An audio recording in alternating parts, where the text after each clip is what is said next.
हमारे प्रभारी श्री दीपक बाबरिया जी, जो हमारे एआईसीसी के जनरल सेक्रेटरी और सीडब्ल्यूसी के मेंबर भी हैं, उनके पास में मैसेज आता है, मैं पढ़ के आपको सुना रहा हूँ।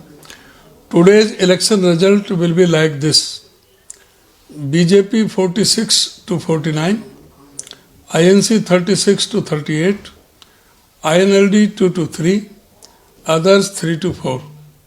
The list of seats on which BJP has set the frequency is as follows: कालका, घरौंडा, असंध, राई, Kharkhoda, Safidon, Uchana Kalan, Bhadra, Dadri, Mahendragarh, Hodal, Badkhal, Gohana, Narwana. These are the seats on which BJP will cheat with high frequency. Hence, you will not win even a single seat out of these seats. These are all manipulated seats which Congress won, but BJP has changed the results by uploading data files in EVM. Therefore, there may be 2 to 3 seats different from the numbers given by me, but the result will be same as I have given the figures above. 7:30 AM, 8 October.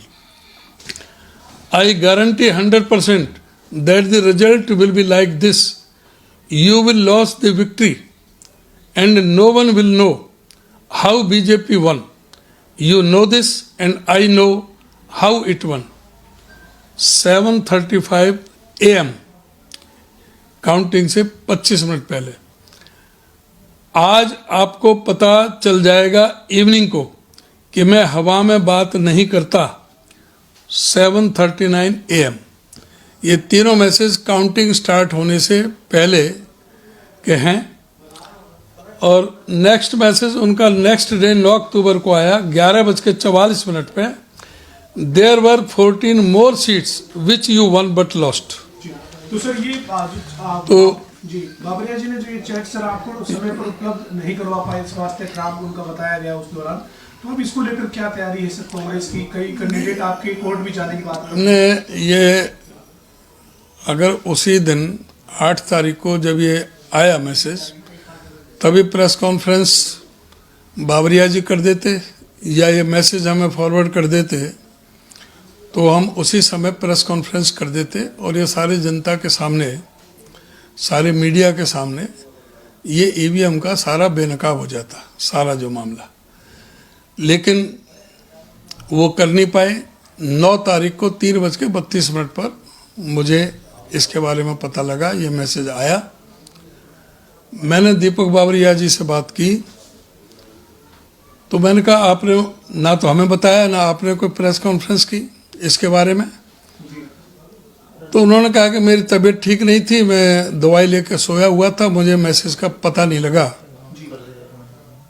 मैंने तो next day देखा, मुझे तो 9 तारीख को देखा मैंने, जब मैंने जयदीप धनखड़ को भेजा, जयदीप धनखड़ ने मुझे भेजा.